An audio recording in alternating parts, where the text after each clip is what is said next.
नमो यं विष्णुपादाय कृष्णपृष्ठाय भूतले श्रीमते राधा गोविंद गोस्वामिनिति नामिने।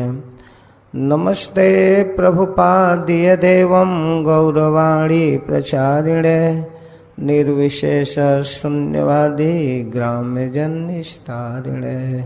नमो यं विष्णुपादाय कृष्णपृष्ठाय भूतले श्रीमते भक्ति वेदांत स्वामिनेति नामिने। नमस्ते सारस्वतदेवे गौरवाणी प्रचारिणे निर्विशेष शून्यवादी पाश्चात्यदेशतारिणे। श्री चैतन्य मनोभीष्टं स्थापितं येन भूतले स्वयं रूपः कदा मह्यं ददाति स्वपदान्तिकम्। वैराग्ययुग भक्ति रसं प्रयत्नैः अपायन् मामनुभीप्सुमन्धम्। कृपां बुधिर्यः परदुःख दुःखी सनातनं तं प्रभुमाश्रयामि। वन्दे अनन्ताद्भुतैश्वर्यं श्रीचैतन्य महाप्रभुम्। नीचोऽपि यत्प्रसादात् स्याद्भक्तिशास्त्र प्रवर्तकः। नमो महावदान्याय कृष्ण प्रेम प्रदायते कृष्णाय कृष्ण चैतन्य नाम्ने गौरत्विषे नमः। जत् कीर्तनं जत् स्मरणं जदीक्षणं जद्वन्दनं जश्रवणं जदर्हणं लोकस्य सद्यो विध्नोति कल्मषम्। तस्मै सुभद्रश्रवसे नमो नमः। वाञ्छाकल्पतरुभ्यश्च कृपा सिन्धुभ्य एव च पतितानां पावनेभ्यो वैष्णवेभ्यो नमो नमः। श्री कृष्ण चैतन्य प्रभु नित्यानंद श्री अद्वैत गदाधर श्रीवासादि गौर भक्त वृंद। हरे कृष्ण कृष्ण कृष्ण हरे हरे हरे राम राम राम हरे हरे।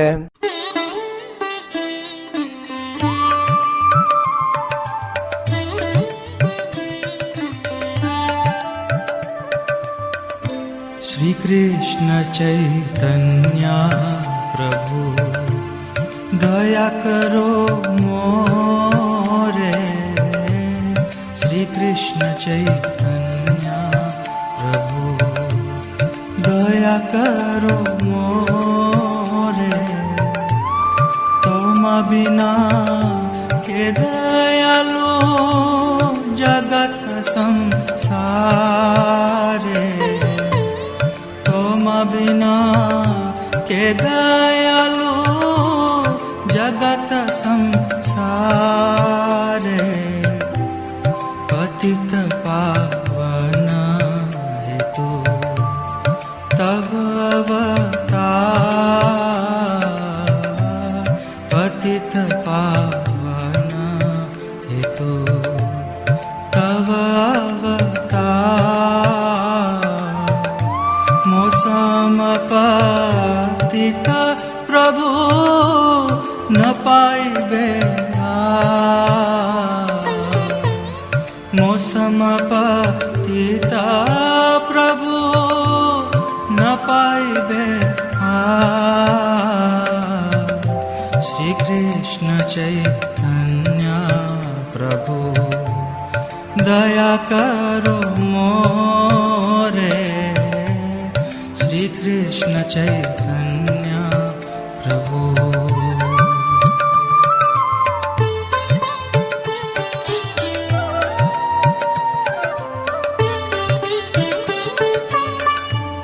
हा प्रभु नित्यानंद प्रेमानंद सुखे। हा प्रभु नित्यानंद प्रेमानंद सुखे। कृपा अवलोकन करो हमी बड़ दुखी। कृपा अवलोकन करो আমি বড় দুঃখী। कृष्ण चैतन्य प्रभु दया करो मोरे श्री कृष्ण चैतन्य प्रभु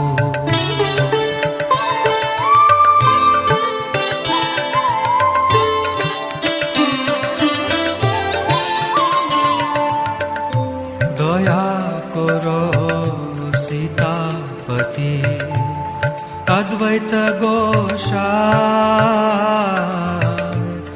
तव कृपा बोले पहाय चैतन्य निताय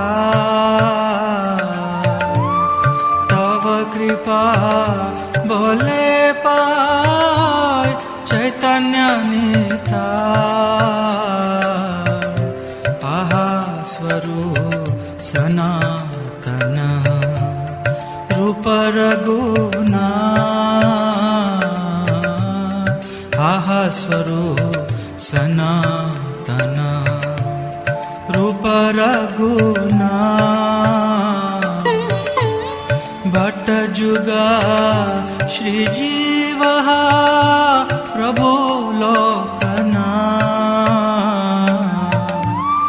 भट्ट जुगा श्री जीव प्रभु लोकना श्री कृष्ण चैतन्य प्रभु दया करो मोरे श्री कृष्ण चैतन्य प्रभु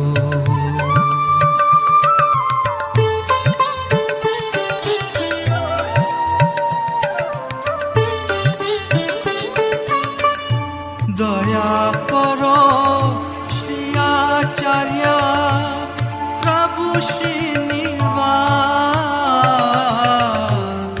दया करो श्री आचार्य प्रभु श्रीनिवास रामचंद्र संगा मगे नरोत्तम दास रामचंद्र संगा मगे नरोत्तम दास श्री कृष्ण चैतन्य प्रभु दया करो मोरे तुम बिना के दयालो जगत संसारे श्री कृष्ण चैतन्य प्रभु दया करो मोरे श्री कृष्ण चैतन्य प्रभु ओम नमो भगवते श्री कृष्ण चैतन्य चंद्राय ओम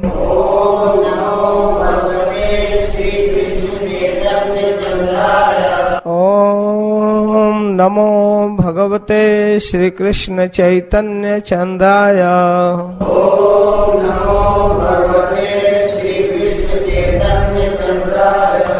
ओम नमो भगवते श्री कृष्ण चैतन्य चंद्राय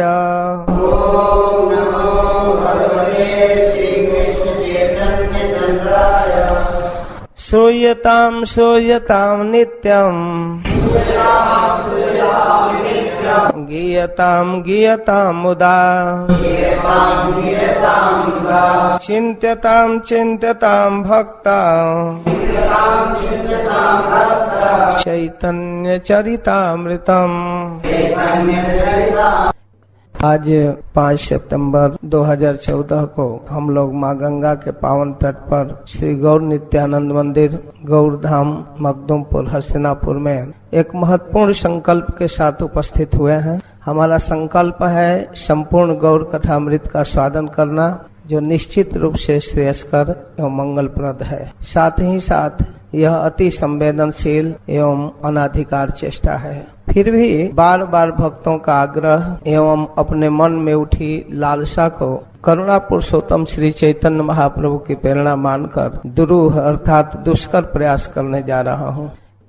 यह कार्य निश्चित रूप से कृपा साध्य है। सर्वप्रथम मैं अपने गुरु महाराज के पावन चरणों का स्मरण करते हुए प्रणाम करता हूँ, जिन्होंने मुझ जैसे न जाने कितने पतित जीवों को गौर कृपा के सानिध्य में लाया।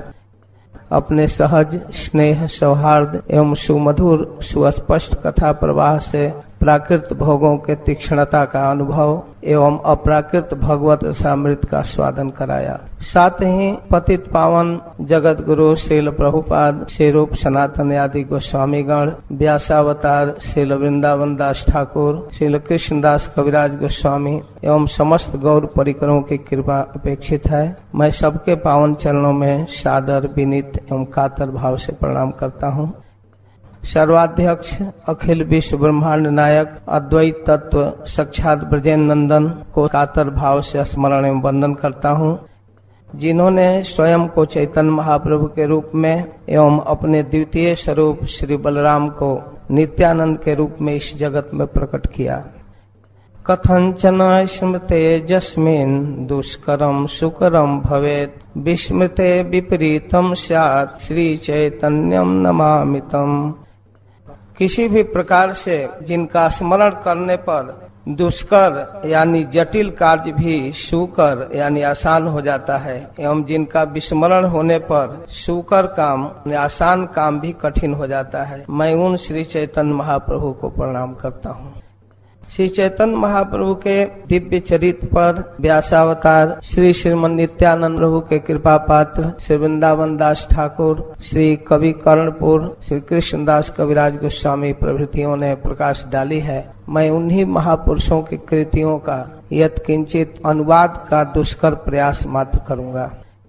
मुख्य रूप से अप्राकृत मनस्वी कवि श्री कृष्णदास कविराज के श्री चैतन्य चरितामृत व श्री वृंदावन दास ठाकुर के चैतन्य भागवत के आश्रय में कथा होगी। श्री वृंदावन दास ठाकुर श्री नित्यानंद प्रभु के आदेश से चैतन्य महाप्रभु के चरित्र तो लिखा, परंतु नित्यानंद प्रभु के करुणा विशेष के वर्णन के आवेश में कुछ सैद्धांतिक अंशों को जो महाप्रभु के संदेश स्वरूप हैं छोड़ दिए। ग्रंथ विस्तार के भय से कुछ प्रसंगों का संक्षिप्तीकरण कर दिए। फिर वृंदावन के भक्तों के विशेष आग्रह पर कृष्णदास कविराज गोस्वामी ने चैतन्य चरितामृत की रचना की। इस ग्रंथ में गौड़ीय वैष्णव धर्म के नैतिक, तात्विक, दार्शनिक एवं आध्यात्मिक विषयों का विशेष दक्षता एवं परम रसज्ञता के साथ सरल भाव से वर्णन हुआ है। वस्तुतः मितश्च सारश्च बचो ही वाग्मिता का उदाहरण ही यह ग्रंथ है। वेद, उपनिषद, पुराण, पंचरात्र आदि एवं श्री रूप सनातन आदि गोस्वामी गण रचित ग्रंथों के अतिरिक्त श्री स्वरूप दामोदर की कर्चा, श्री मुरारी गुप्त की कर्चा, श्री चैतन्य भागवत, श्री कवि कर्णपुर की चैतन्य चरितामृत महाकाव्य, श्री चैतन्य चंद्रोदय प्रभृति ग्रंथ के अवलंबन से यह ग्रंथ रचित हुआ है। विशेष करके वृंदावन दास ठाकुर कृत चैतन्य भागवत का अनुसरण प्रधान रूप से इस ग्रंथ में हुआ है, अर्थात चैतन्य चरितामृत श्री चैतन्य भागवत का पूरक ग्रंथ है। श्री वृंदावन दास ठाकुर श्री गौरांग का वर्णन अपने ग्रंथों में नारायण, वैकुंठ विलासी, मुकुंद, लक्ष्मीकांत, सीताकांत, गोकुलनाथ, बनवाली, कृष्ण इत्यादि रूप में करके गौरांग को ईश्वर तत्व रूप में प्रतिपादित किए हैं। श्री कृष्णदास कविराज गोस्वामी उसी आधार को, उसी भीति को और दृढ़तर करने के लिए न चैतन्यात् कृष्णात् जगति पर तत्वं परमिह राधा भाव द्युति सुवलितम नौमि कृष्ण स्वरूपम नंद सुत बलि जारे भागवते गाई सेई कृष्ण अवतीर्ण चैतन्य गोसाई। चैतन्य गोसाई यही तत्व निरूपण स्वयं भगवान कृष्ण ब्रजेंद्र नंदन इत्यादि परिभाषा के द्वारा श्री राधाया प्रणय महिमा की दिशो वा नैर्वा स्वाद्यो जैनाद्भुत मधुरिमा की दिशो वा मदीय सौख्यम चास्या मदनुभवतः की दिशम वेति लोभात तत्तत् भावाढ्य समजनी सची गर्भ सिंधो हरिंदु इत्यादि श्लोकों के द्वारा श्री गौरांग अवतार का मुख्य कारण निर्देश किए हैं। राधा भाव अंगीकरी धरी तार वर्ण तीन सुख आस्वादिते हन अवतीर्ण इत्यादि प्रमाणों के द्वारा सुविचार पूर्वक श्री चैतन्य के मनोभीष्ट का आलोचन, आस्वादन एवं अनुशीलन किए हैं। अतः कृष्णदास कविराज गोस्वामी अपने ग्रंथों में श्रोताओं के लिए आह्वान करते हैं, श्रूयताम श्रूयताम नित्यम गीयताम गीयताम मुदा चिंत्यताम चिंत्यताम भक्ता चैतन्य चरितामृतम। चैतन्य चरित्र सुन श्रद्धा भक्ति करी मात्सर्य छाड़िया मुखे बल हरि हरि। बहुत सुंदर कृष्णदास कविराज गोस्वामी अपने ग्रंथ की भूमिका प्रस्तुत किया है, जिसको मैं अभी थोड़ा विस्तार से वर्णन करूंगा। कृष्णदास कविराज गोस्वामी कहते हैं कि यही कलिकाल आर नाही कोन धर्म वैष्णव वैष्णव शास्त्र यही कहे मर्म। इस कलयुग में और कोई धर्म नहीं रह गया है, केवल वैष्णव और वैष्णव शास्त्र जो सलाह देता है वही करना चाहिए। श्री चैतन्य महाप्रभु सब मिलाकर इस पृथ्वी पर 48 वर्ष रहे।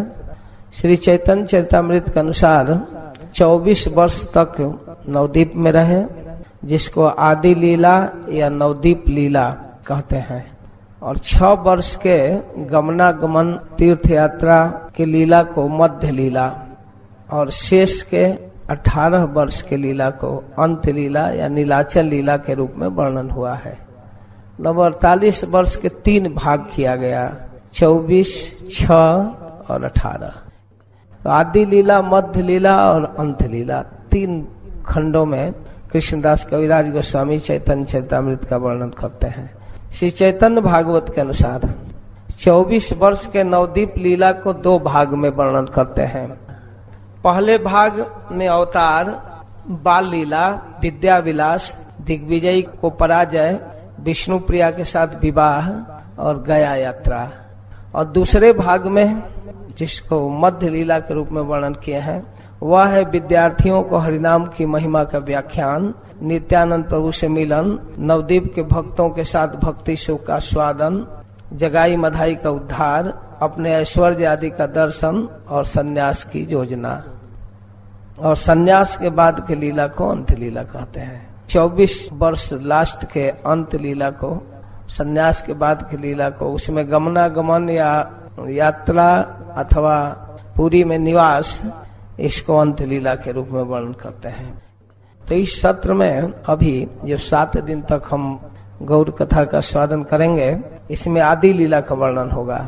अभी श्री चैतन्य चरितामृत के आदि लीला के प्रथम परिच्छेद में अवतार का साधारण तत्व, द्वितीय में विशेष तत्व, तृतीय में अवतार का गौड़ उद्देश्य, चतुर्थ में अंतरंग उद्देश्य, पंचम में नित्यानंद तत्व, छठवें परिच्छेद में अद्वैत तत्व, सप्तम में पंच तत्व का आख्यान, अष्टम में ग्रंथ की उपकर्मणिका एवं ग्रंथकार का परिचय, नवम में चैतन्य मालाकार का प्रेम फल वितरण, दसम से द्वादश, 10, 11, 12 में गौरांग की निज शाखा नित्यानंद, अद्वैत, गदाधर आदि का वर्णन, और त्रयोदश में 13वें अध्याय में जन्म लीला, 14वें में बाल्य लीला, 15वें में पौगंड लीला और 16वें में किशोर लीला और 17वें में जौवन लीला का वर्णन एवं संन्यास की योजना।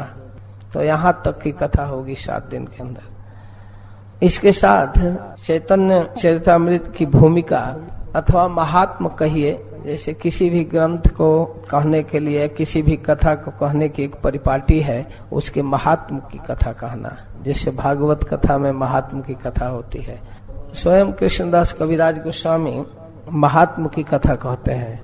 तो उसको हम कह करके बाद में मंगलाचरण की व्याख्या करेंगे। मंगलाचरण की व्याख्या मतलब उनके 14 श्लोकों का अनुवाद। कृष्णदास कविराज गोस्वामी जब बंगाल से ब्रज में भजन करने के लिए आए, उनके योग्यता का मूल्यांकन करके वृंदावन के भक्तों ने कहा कि आप गौर कथा लिखिए, चैतन्य महाप्रभु कथा।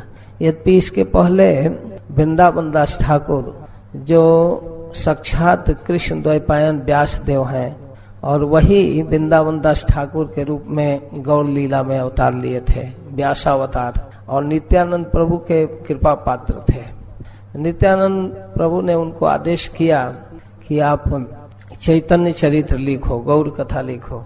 तो जो श्रीमद् भागवतम की रचना किए हैं, जो अन्य समस्त वैदिक शास्त्रों, पुराणों, वेदों की रचना किए हैं, वही व्यासदेव कलयुग में वृंदावन दास ठाकुर के रूप में आकर चैतन्य चरित्र की रचना किए। गौर गणोपदेश दीपिका ग्रंथ है, उसमें सारे परिकरों का विवरण मिलता है। जो कृष्ण लीला में उनके परिकर थे, वो गौर लीला में किस रूप में आए, इसका वर्णन है। तो वृंदावन दास ठाकुर नित्यानंद प्रभु की कृपा से गौर कथा का वर्णन करने लगे, लेकिन जब उनको नित्यानंद प्रभु के विशेष कृपा का स्मरण होता था, तो नित्यानंद प्रभु के विशेष कृपा के वर्णन के आवेश में भूल जाते थे, केवल उनके कृपा का वर्णन ही करने लगते थे। तो इस आवेश में ग्रंथ का विस्तार तो हो गया, लेकिन महाप्रभु का जो संदेश है इस जगत के लिए, जो सिद्धांत देना चाहते थे, वो विस्तार से वर्णन नहीं हो पाया। कहने का मतलब कि वो जिस रूप में वर्णन होना चाहिए उस रूप में नहीं हो पाया, छूट गया। और फिर लास्ट में, अंत में वृंदावन दास ठाकुर देखे कि ग्रंथ बहुत बड़ा हो जाएगा, तो उसको सूत्र रूप में संक्षेप में वर्णन करके समाप्त कर दिए कि लोग पढ़ नहीं पाएंगे ज्यादा विस्तार होने पर, इसलिए सूत्र रूप में वर्णन कर दिए। वैष्णव समाज में, खासकर चैतन्य महाप्रभु के भक्तों के समाज में, महाप्रभु के उस संदेश कथा का अभाव खटकता रहा। ये लोग कृष्णदास कविराज गोस्वामी से आग्रह किए कि आप कृपा करके उसको लिखिए। किस रूप में कृष्णदास कविराज गोस्वामी साहस करते हैं, ग्रंथ लिखना चाहते हैं, इसका वर्णन स्वयं अपने ग्रंथ चैतन्य चरितामृत में कर रहे हैं। कैसे भक्तों ने आग्रह किया, किस प्रकार मदन गोपाल जी, मदन मोहन जी हमको आदेश किए, और किस अवस्था में, शरीर की कौन सी अवस्था थी, वृद्धावस्था, उस अवस्था में उन्होंने ग्रंथ की रचना की। और इतने महान ग्रंथ की रचना करने के साथ हम वैष्णव को सीखने लायक बात यह है कि उनके अंदर कितनी दैन्यता है। इतने महान विद्वान होते हुए भी कितने विनम्र हैं। अगर कोई सचमुच हृदय से अपने मानसिकता को स्थिर करके गौर कथा सुन ले, खासकर चैतन्य चरितामृत, तो उसको प्रयास नहीं करना पड़ेगा विनम्र बनने के लिए, स्वयं विनम्र हो जाएगा अपने आप सुन सुनकर। कृष्णदास कविराज गोस्वामी कहते हैं कि यह विनम्रता, यह दीनता भक्ति की जननी है। दीनता ही भक्ति की जननी है। भक्ति विनम्रता से जन्म लेती है हृदय में। जिसके मन में कुछ अहंकार या अहमितता हो, उसके हृदय में भक्ति जन्म लेकर भी मर जाती है, प्रस्फुटित नहीं हो पाती। विनम्रता बहुत जरूरी है। तो देखिए कृष्णदास कविराज गोस्वामी के शब्दों में, ग्रंथ अत्यंत विद्वतापूर्ण, अत्यंत सिद्धांत सार गर्भित, शास्त्र प्रमाण और उदाहरणों के साथ प्रस्तुत किए हैं, फिर भी अपने ग्रंथ को सुपलमेंटरी ग्रंथ के रूप में प्रस्तुत किए हैं। मतलब मूल ग्रंथ है वृंदावन दास ठाकुर का, और अपने ग्रंथ को उसके पूरक ग्रंथ के रूप में प्रस्तुत किए हैं। जो अंश छूट गया है उसको वर्णन करना चाहते हैं। कह रहे हैं, वृंदावन दास कैल चैतन्य मंगल, ताहा ते चैतन्य लीला वर्णिल सकल। वृंदावन दास ठाकुर ने चैतन्य मंगल की रचना किया। आदि लीला के अष्टम परिच्छेद के 40 प्यार से प्रारंभ हो रहा है। कह रहे हैं कि वृंदावन दास ठाकुर ने चैतन्य मंगल नामक ग्रंथ लिखा। बाद में वही प्रसिद्ध हो गया चैतन्य भागवत के नाम से। ग्रंथ का नाम है चैतन्य मंगल रखे, लेकिन उसकी प्रसिद्धि हो गई चैतन्य भागवत के रूप में। सूत्र करी सब लीला करिल ग्रंथन, पाछे विस्तारी आता कैल विवरण। आगे तो सूत्र रूप में ग्रंथ की रचना किए, बाद में उसका विस्तार किए। यही है ग्रंथ की परिपाटी या प्रवचन की परिपाटी। कोई भी बात संक्षेप में शुरू में कहना चाहिए, फिर एक एक पॉइंट का विस्तार करना चाहिए। चैतन्य चंद्र लीला अनंत अपार, वर्णिते वर्णिते ग्रंथ हईल विस्तार। विस्तार देखिया किछु संकोच हईल मन, सूत धीत कौन लीला ना कैल वर्णन। चैतन्य चंद्र की लीला तो अनंत अपार लीला है, उसको वर्णन करते करते ग्रंथ विस्तारित हो गया, बड़ा हो गया। तो विस्तार को देखकर और कलयुग के लोगों की मानसिकता और योग्यता को देखकर कि ये लोग नहीं पढ़ पाएंगे, इसलिए मन में थोड़ा सा संकोच हुआ। कुछ लीलाओं को सूत्र रूप में ही वर्णन कर दिए, विस्तार नहीं किए। और दूसरी बात, नित्यानंद लीलाए बड़ होइल आवेश, चैतन्य रसेश लीला रहिल अवशेष। नित्यानंद प्रभु की जो परम करुणा का उदात्त वर्णन जब करना प्रारंभ किए तो उस आवेश में चैतन्य महाप्रभु की लीला छूटने लगा और ग्रंथ बढ़ने लगा। इसलिए सेई सब लीलार सुनीते विवरण, वृंदावन वासी भक्ते उत्कंठित मन। वृंदावन के भक्त लोगों के मन में उत्कंठा हुई कि जो अंश छूट गया है उसको आप लिखिए। वृंदावन कल्प द्रुम सुवर्ण सदन, महाजोग पीठ तहा रत्न सिंहासन।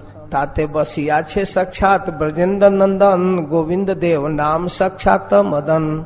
वृंदावन में महाजोग पीठ, जो गोविंद जी का मंदिर है, आज भी लाल पत्थर का मंदिर रंगनाथ जी के सामने, वहां उस महाजोग पीठ में रत्न सिंहासन पर साक्षात ब्रजेंद्र नंदन गोविंद देव के नाम से विराजमान थे और उनकी खूब सुंदर राज सेवा हो रही थी। राज सेवा है तहा विचित्र प्रकार, दिव्य सामग्री दिव्य वसन अलंकार। सहस्त्र सेवक सेवा करे अनुक्षण, सहस्त्र बदन सेवा ना होए वर्णन। हजारों हजार भक्त सेवक उनके सेवा में लगे हुए थे। श्रीपाद रूप गोस्वामी के आराध्य श्री विग्रह हैं और महाराज मान सिंह ने उस मंदिर का निर्माण कराया, उनकी सेवा में अर्पित किया। कहते हैं कि हजारों मुख से उस सेवा का वर्णन नहीं किया जा सकता। सेवा के अध्यक्ष थे पंडित हरिदास। सेवार अध्यक्ष श्री पंडित हरिदास, जार जस गुण सर्व जगते प्रकाश। सुशील सहिष्णु शांत वादान्य गंभीर, मधुर वचन मधुर चेष्टा अति धीर। बहुत सुंदर स्वभाव था उनका, बड़ा सहनशील थे, शांत स्वभाव के थे, उदार स्वभाव के थे, बड़े गंभीर स्वभाव के थे, अति मधुर भाषा का प्रयोग करते थे बोलने में, और उनकी चेष्टा, उनका प्रयास, भक्ति भी बड़ा मधुर थे। सबार समान करता करे सबार हित, सबका सम्मान करते थे। ये वैष्णव का सहज गुण है। कौटिल्य मात्सर्य हिंसा ना जाने जार छित, कुटिलता कपट, दूसरे को देखकर चिढ़ना जलना, यह उनका चित्त नहीं जानता था। उनके चित्त में इसका जगह ही नहीं था। किसी तरह का कौटिल्य मात्सर्य हिंसा, हिंसा मतलब किसी जीव को दुख देना, शारीरिक मानसिक वाचिक किसी प्रकार किसी को दुख देना, इस हिंसा कहते हैं। मात्सर्य मतलब जलन, देख कर ईर्ष्या। कौटिल्य माने कुटिलता कपट, ये सब वो नहीं जानते थे। कृष्ण रज साधारण सदगुण 50, से ही सब इहार शरीर प्रकाश। कृष्ण के सारे गुण भक्तों में आ जाता है, उनके अंदर भी आ गया था। जस्यास्ति भक्तिर भगवत किंचना, सर्वे गुणैस्तत्र समासते सुरा। हराव भक्तस्य कुतो महद्गुणा, मनोरथेन सति धावतो बहिः। भगवान में जिनकी अकिंचना भक्ति है, निष्कामा भक्ति है, अर्थात अनिमिता भक्ति हो गई है, वह भगवान के गुणों को ग्रहण कर लेता है। और जितने गुण के अधिष्ठात्री देवता हैं वे उस व्यक्ति में निवास करने लगते हैं। देवताओं का गुण भक्तों के अंदर आ जाता है। किंतु जिस व्यक्ति के हृदय में भगवान की भक्ति नहीं है, संसारिक विषय में सर्वदा चित्त धावित है, अर्थात जो निरंतर घर गृहस्थी में आसक्त है, उसमें वैराग्य आदि गुणोत्पन्न कैसे हो सकता है? नहीं हो सकता है। भगवान के प्रति प्रेम, वैराग्य, ये सब नहीं हो सकता। जो छोड़ना ही नहीं चाहता संसार, उससे संसार कैसे छूटेगा? प्रयास करना पड़ेगा ना। ताहार अनंत गुण के करु प्रकाश, तार प्रिय शिष्य हो पंडित हरिदास। ये पंडित हरिदास के विषय में कह रहे हैं कि अनंत गुण के सागर थे। चैतन्य नित्यानंदे जार परम तार परम विश्वास, चैतन्य चरिते तार परम उल्लास। ये महाप्रभु के परम भक्त थे। उनको नित्यानंद प्रभु श्री चैतन्य महाप्रभु में अपार विश्वास था और चैतन्य कथा सुनने में कहने में बहुत बड़ी रुचि थी। वैष्णव के गुण को ग्रहण करते थे, कभी वैष्णव में दोष बुद्धि नहीं करते थे। वैष्णवेर गुण ग्राही नाही देखे दोष, काय मनोवाक्य करे वैष्णव संतोष। वैष्णव में कभी दोष दृष्टि नहीं रखते थे, शरीर से, वाणी से, मन से वैष्णव की सेवा करते थे, उनको संतुष्ट करते थे। निरंतर तिहो सुने चैतन्य मंगल, ताहार प्रसादे सुने वैष्णव सकल। उनका नित्य का रूटीन था कि चैतन्य महाप्रभु की कथा सुनते थे गोविंद जी के मंदिर में, और उनके कृपा से वैष्णव लोग भी सुनते थे। कथा रसभार उज्ज्वल करे न जे पूर्णचंद्र, निज गुणामृत बढ़ाए वैष्णव आनंद। तिहो बड़ कृपा करी आज्ञा कैल मोरे, वही पंडित हरिदास मुझको आज्ञा दिए। रोज तो कथा चलती थी चैतन्य मंगल या चैतन्य चरितामृत। कवि कर्णपुर भी एक चैतन्य चरितामृत महाकाव्य लिखे हैं, या चैतन्य चंदोदय नाटक लिखे हैं, तो वो ग्रंथ था पहले, तो उन ग्रंथों का स्वादन होता था। फिर भी एक अभाव की अनुभूति वैष्णव लोग कर रहे थे, तो उन्होंने हमको आज्ञा दिया कि गौरांगे शेष लीला वर्णिवा रतरे, गौरांग की लीला को वर्णन करो। काशीश्वर गोसाई गोविंद गोसाई, गोविंदेर प्रिय सेवक तार समनाई।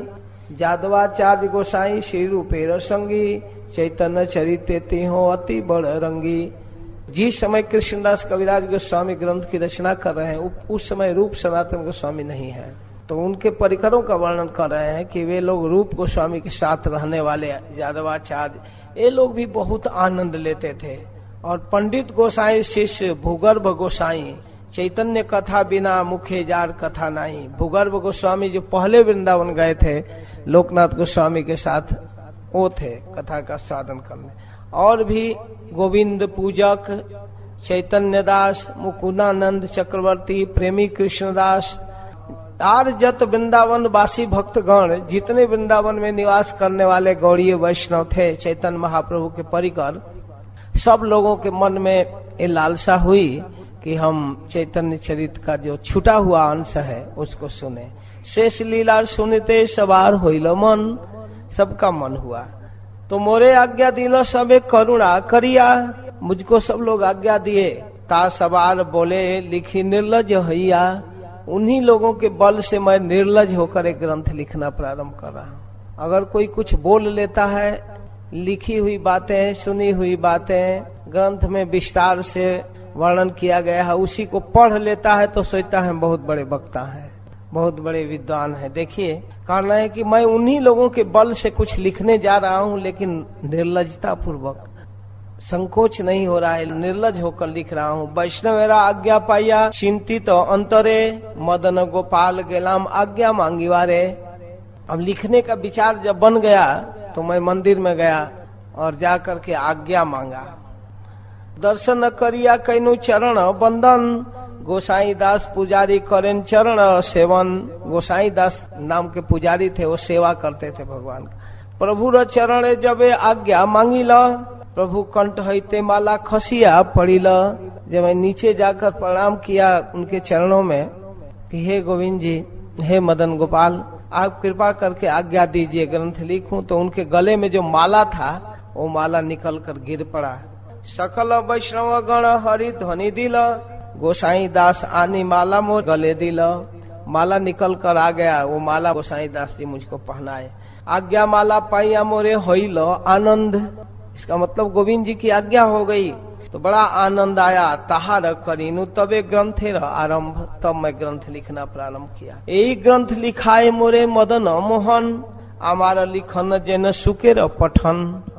यह तो ग्रंथ मदन मोहन लिखवा रहे हैं, मैं तो केवल सुख की तरह उच्चारण कर रहा हूँ। जैसे सुख पक्षी, तोता जो सिखा दिया जाता है राम राम सीताराम कृष्ण गोविंद हरि, वही बोलता है, वो अपनी बातें तो बोलता नहीं, जो सुनता है सीखता है वो बोल देता है।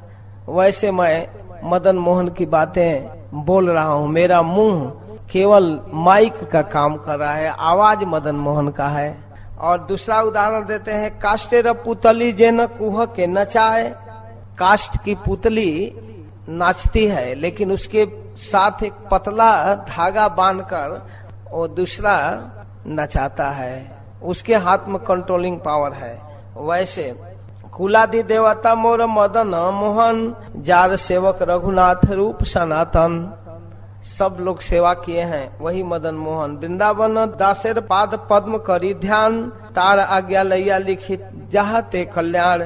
मैं वृंदावन दास ठाकुर के चरणों का स्मरण करके, इसके पहले उन्होंने ग्रंथ लिख दिया है, इसलिए कह रहे हैं कि मैं उनका स्मरण करके ग्रंथ लिख रहा हूँ। क्यों उनका स्मरण क्यों कर रहे हैं? तो क्योंकि चैतन्य लीला व्यास वृंदावन दास, तार कृपा बिना अन्य ना हो प्रकाश। वास्तव में शास्त्रों का लिपिबद्ध करने के लिए तो साक्षात व्यास देव हैं, जिन्होंने ग्रंथ रूप में दिया। वही आकर गौर लीला भी लिखे, तो मूल व्यास वो है। उनकी कृपा के बिना चैतन्य लीला का प्रकाश नहीं हो सकता। मूर्ख नीच क्षुद्र मुई विषय लालस, वैष्णवरा आज्ञा बोले यते का साहस। कहते हैं मैं तो मूर्ख हूँ, नीच हूँ, तुच्छ हूँ, क्षुद्र हूँ, विषय की लालसा मन में भरी रहती है, वैष्णव के आज्ञा के बल से साहस करने जा रहा हूँ। देखिए कितनी बड़ी विनम्रता है। श्री रूप रघुनाथ चरण यही बल, जारे स्मृति सिद्ध है वांछित सकल। श्रीपाद रूप गोस्वामी रघुनाथ दास गोस्वामी के चरणों के बल से, उनके स्मृति से, उनके स्मरण से मैं एक ग्रंथ लिखने का साहस कर रहा हूँ। श्री रूप रघुनाथ पदे जार आस, चैतन्य चरितामृत कहे कृष्णदास। इसके साथ फिर आगे लिखते हैं, अंत लीला के विषय में परिच्छेद में लिखा है इन्होंने, तो कि मेरे अंदर कोई क्षमता नहीं है। बार बार लिख लिया, आमी अति क्षुद्र जीव पक्षी रंगा टोनी, जैसे तृष्णाए पिए समुद्र पानी। कहते हैं कि मैं अति क्षुद्र जीव कैसे चैतन्य चरित्र लिख सकता हूँ। ये तो निश्चित रूप से बहुत ज्यादा कोई प्यासा व्यक्ति हो तो वह पानी पीने का प्रयास करता है, और पानी का प्यास उसके मिटता नहीं, समुद्र का पानी पीता है तो उसकी तृष्णा मिटती नहीं है। या कोई पक्षी अपने बल से आकाश में उड़ता है, उस आकाश को वह नहीं पार कर पाता। तैछे आमी एक कण छुई ल लीलार, विशाल समुद्र के अंदर से मैं एक कण छू रहा हूँ चैतन्य चरित्र का। यही दृष्टांत जानी है प्रभु लीला र विस्तार। उस विशाल चैतन्य समुद्र से, चैतन्य लीला रूप समुद्र से मैं एक कण केवल उठाया हूँ। आमी लिखी इहो मिथ्या करी अभिमान, मैं लिख रहा हूँ यह निश्चित रूप से मेरा अहंकार है। आमार शरीर काष्ठ पुतली समान, वृद्ध जरा तुर आमी अंध बधिर। मैं बूढ़ा हूँ, शरीर वृद्ध है, अंधा हूँ, दुसुनाई में नहीं देखता। हस्त हाले मन बुद्धि नहे मोर स्थिर, हाथ भी हिल रहा है, मन भी स्थिर नहीं है। नाना रोग ग्रसित चलिते बसीते न पारी, न चल पा रहा हूँ न बैठ पा रहा हूँ। पंच रोग पीड़ा व्याकुल रात्रि दिने मरी। चारों तरफ से रोग ग्रसित कर लिया है, लेकिन फिर भी कोशिश कर रहा हूँ वैष्णव की प्रसन्नता के लिए ग्रंथ लिखना। पूर्वे ग्रंथ यह करियाछि निवेदन, तथापि लिखे सुनी इहार कारण। श्री गोविंद, श्री चैतन्य, श्री नित्यानंद, श्री अद्वैत, श्री भक्त आदि श्रोत्री वृंद, श्री स्वरूप, श्री रूप, श्री सनातन, श्री रघुनाथ दास, श्री गुरु, श्री जीव चरण। यह सवार चरण कृपा लिखाए हमारे, आर एक है तिहो अति कृपा करे। ये लोग कृपा करके मुझसे लिखवा रहे हैं। श्री मदन गोपाल मोरे लेखाए आज्ञा करी, कहीते ना जुआए तमो रहीते ना पारी। मैं इसको कहना नहीं चाहता हूँ, फिर भी कहना पड़ रहा है, क्योंकि बिना कहे कृतज्ञता का दोष लग जाएगा। ना कहिले है मोर कृतज्ञता दोष, दम्भ करी बलि सोता ना करी हरोष। तो माँ सवार चरण धूली करी नु बंदन। आप लोग नाराज मत होइएगा, मैं आप लोगों से भी प्रार्थना करता हूँ, आप लोगों से भी कृपा चाहता हूँ। ताते चैतन्य लीला है जे किछु लिखन, आप श्रोताओं की कृपा बल से भी ग्रंथ लिख रहा हूँ। इस प्रकार अद्भुत ढंग से ग्रंथ रचना किए हैं। और मध्य लीला के दूसरे परिच्छेद में थोड़ा सा ग्रंथ के विषय में वर्णन करते हैं, किस प्रकार से मैंने ग्रंथ की रचना प्रारंभ किया। और इसकी क्या विशेषता है, इसके क्या कारण है, इसको वर्णन कर रहे हैं। कह रहे हैं कि स्वयं श्री चैतन्य महाप्रभु अपने रस का स्वादन करने के लिए इस रूप में आए। स्वयं ब्रजेंद्र साक्षात श्री कृष्ण अपने रस का स्वादन किए, स्वयं अपने माधुरी का, और समस्त वैष्णव समाज को, भक्तों को इस रस का स्वादन कराए। पूर्वे ब्रज बिलासे जे 3 अभिलाषे यत्ने हा स्वादन नाही ल। पहले ब्रज के लीला में जो श्री कृष्ण के मन में अभिलाषाएं उठती थी, जैसे गोपियां उनसे प्रेम करती, गोप सखा लोग प्रेम करते, सब लोग अत्यंत आतुर होकर कृष्ण के लिए तरसते रहते थे दिन रात। तो उनके मन में अभिलाषा हुआ कि हमारे अंदर क्या माधुरी है जिसके लिए लोग इतना बेचैन रहते हैं।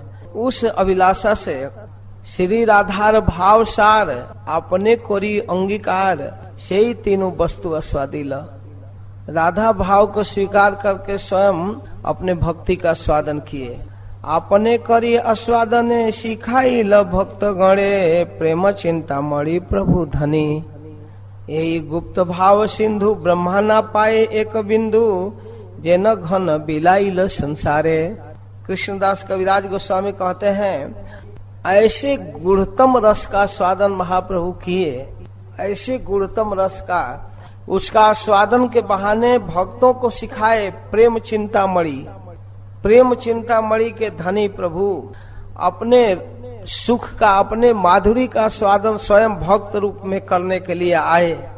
एक भक्त तो यहाँ तक लिखते हैं चैतन्य महाप्रभु के विषय में, वासु घोष नामक एक वैष्णव हुए हैं, महाप्रभु के विषय में बहुत कुछ गीत लिखे हैं।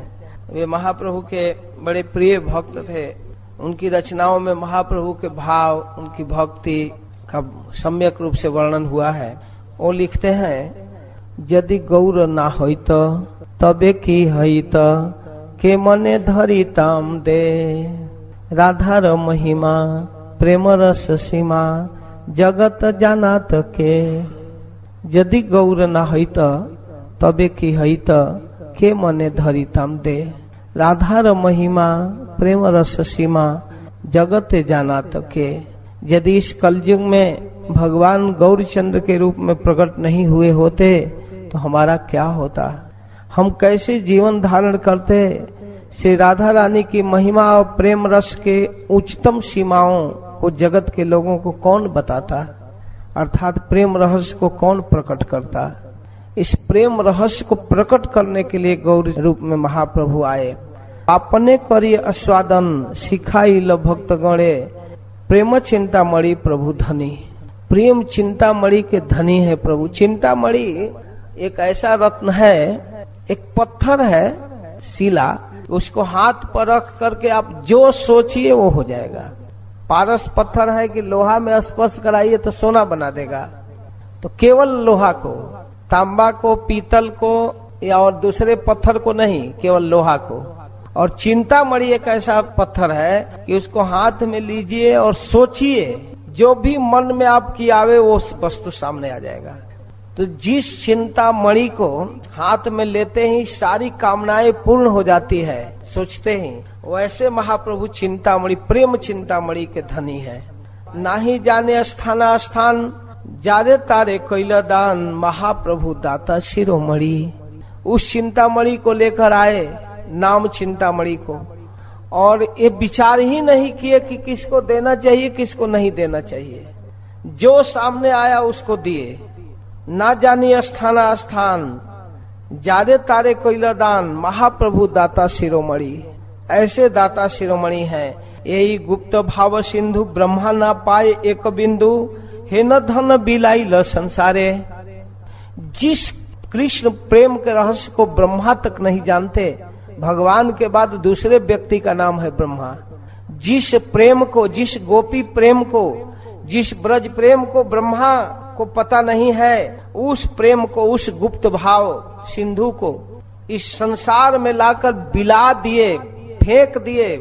जो भी लेना हो ले लो। हे न धन बिलाई ल संसार। ऐसे चिंतामणि धन को लाकर यहाँ फैला दिए, दे दिए सबको। हे न दयालु अवतार हे न दाता नाही यार, गुण के ह नारे बरड़ीवारे। तो हे न दयालु अवतार, ऐसा दयालु अवतार और कोई नहीं हुआ। हे न दाता नहीं यार, ऐसा कोई दाता नहीं हुआ। गुण के हनारे बरड़ीवारे, कैसी इनके गुणों को वर्णन किया जाए, किस रूप में। कही बार कथा नहे, कहिले के ह ना बुझिए, हे न चित्र चैतन्य रंग। देखिए विचित्र बात कह रहे हैं कि कही बार कथा नहे, यह बात कहने लायक नहीं है। आ कहिले के ह ना बुझिए, कहने पर भी कोई समझेगा नहीं। हे न चित्र चैतन्य रंग, ऐसे विचित्र चैतन्य महाप्रभु की लीला है। ये कहने लायक कथा नहीं है, कहने लायक बात नहीं है। क्यों नहीं है? कहने पर कोई समझेगा ही नहीं, ऐसे विचित्र कथा है। आशय तब बुझीते पारे, चैतन्य कृपा रजारे। फिर भी वह व्यक्ति समझ सकता है जिसके ऊपर चैतन्य महाप्रभु की कृपा है। और वो कृपा कैसे प्राप्त होती है? हयतार दासानुदास संग। यदि महाप्रभु की परंपरा में एक के बाद दूसरा, दास के बाद दासानुदास परंपरा में जुटे हैं, दासानुदास के संग से प्रेम मिलता है। चैतन्य लीला रत्नसार स्वरूपे र भंडार, तिह थुइला रघुनाथेर कंठे। फिर कहते हैं आपको कैसे मिला?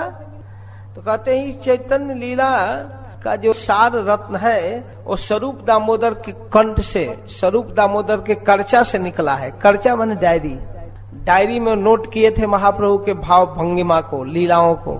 स्वरूप दामोदर जो उनके निजी सेक्रेटरी थे, राधा रानी के जो अंतरंग सखी हैं ललिता और विशाखा, वही श्री चैतन्य महाप्रभु के साथ स्वरूप दामोदर और राय रमानंद के रूप में थे। स्वरूप दामोदर थे ललिता और राय रमानंद थे विशाखा। वो लिखते थे अपने डायरी में, उसी डायरी से। तो आपको डायरी कैसे मिला? तो कहते हैं कि तिह थुइला रघुनाथेर कंठे, और रघुनाथ दास गोस्वामी के कंठ से वो प्रकट हुआ। वो गाते थे, डायरी को पढ़ते थे। तहा किछु जे सुनी ल, तहा यहाँ विस्तारी ल। जो कुछ मैंने आचार्यों से सुना है उसको वर्णन कर रहा हूँ। भक्त गणे दिल यही भेंट है, मैं भक्तों को भेंट दे रहा हूँ। मेरा अपना कुछ नहीं है, मैं उसी रस को दे रहा हूँ। यदि केह हे न कहे ग्रंथ हिल श्लोकमय, इतर जने नारी बे बुझी थे। अगर लोग ऐसा कहें कि आपने तो संस्कृत में ग्रंथ लिख दिया, अब प्रमाण देने के लिए श्लोक देना पड़ रहा है, तो इसको साधारण लोग तो समझ ही नहीं सकते। थोड़ा स्तर नीचे करके लिखिए या स्तर नीचे करके वर्णन कीजिए। कभी कभी हम लोग श्लोक वाइज कथा करते हैं, एक श्लोक के बाद दूसरा श्लोक, उसका अनुवाद और व्याख्या करते हैं आचार्यों के टीकाओं से। तो साधारण पब्लिक जो आजकल की कथा सुनती है, मनोरंजन गान बजान, वे लोग नहीं समझ पाते। कहते बड़ा ऊंच क्लास की कथा हो गई, ये तो ऊपर से जाने लगा, ये हमारे दिमाग में आया ही नहीं, ऐसी बातें लोग करते हैं। तो अगर कोई कहे कि यह ग्रंथ श्लोकमय हो गया है, ये साधारण लोग नहीं समझ पा रहे हैं, तो प्रभुर जयी आचरण सेई करी वर्णन, सर्वचित नारी आराधित। प्रभु जैसा व्यवहार किए, शास्त्रों के श्लोक का स्वादन किए, तो मैं उस श्लोक को रखने का कोशिश किया।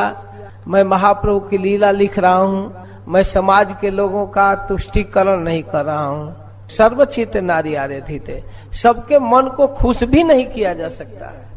ना ही कहाँ से विरोध है, ना ही कहो अनुरोध है। न मैं किसी से झगड़ा करने जा रहा हूँ और न किसी से प्रार्थना करने जा रहा हूँ कि आप मेरी ग्रंथ को सुनिए ही।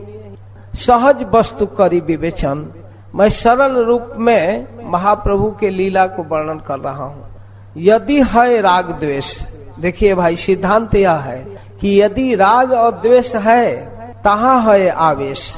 जब व्यक्ति में किसी के प्रति आसक्ति होती है या किसी से द्वेष होता है तो दोनों में आवेश आ जाता है और नेचुरल स्थिति बनती ही नहीं। जो स्वाभाविक मानसिकता है कि सहज भाव से सबके साथ प्रेम सौहार्द रखना चाहिए, वो मानसिकता समाप्त हो जाती है जब व्यक्ति में राग और द्वेष होता है। तो ये राग द्वेष किसी क्षेत्र में अच्छा नहीं, उसमें आवेश छा जाता है। यदि है राग द्वेष तहाँ है आवेश, सहज वस्तु ना जाए लिखन। अगर हम किसी के पक्ष की बातें लिखें या किसी के विरोध की बात तो जो नेचुरल बात है वो नहीं लिख पाएंगे। आ जेवा नहीं बूझे के ह सुनीते सुनीते से ह कि अद्भुत चैतन्य चरित। भाई नहीं समझ में आ रहा है तो मैं आपको सलाह दे रहा हूँ, आप सुनते रहिए, सुनते रहिए। सुनीते सुनीते से ह कि अद्भुत चैतन्य चरित। अगर आप इसको सुनते रहेंगे तो कृष्ण उपजीवे प्रीति जानी बे रसेरा रीति सुनी ले है बड़हित। अगर आप इसको सुनते रहेंगे तो मुझे विश्वास है कृष्ण में आपकी प्रीति उत्पन्न हो जाएगी। आप रस के रीति को, जो कृष्ण रस की सिद्धांत है, उसको आप जान जाएंगे। सुनी ले है बड़हित, सुनने से बहुत बड़ा हित होगा। आप कहेंगे कि श्लोकमय है, उसका निराकरण करें। भागवत श्लोकमय तार टीका संस्कृत है तबु कैसे बूझे त्रिभुवन। भागवत श्लोक में है, संस्कृत में है, और उसके टीका को भी जो लोग लिखे, व्याख्या भी लिखे, तो संस्कृत में लिख दिए।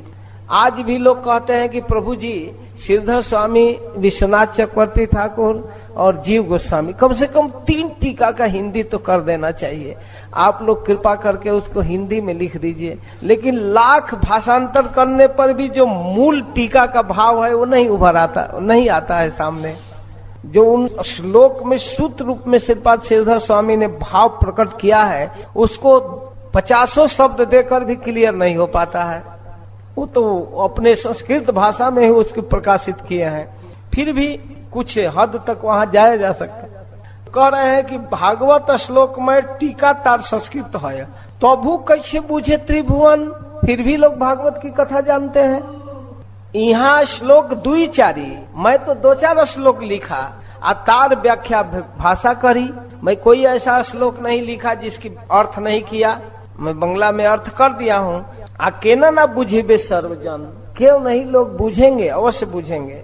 शेष लीलार सूतगण कैल किछु विवरण यह विस्तारित चित है।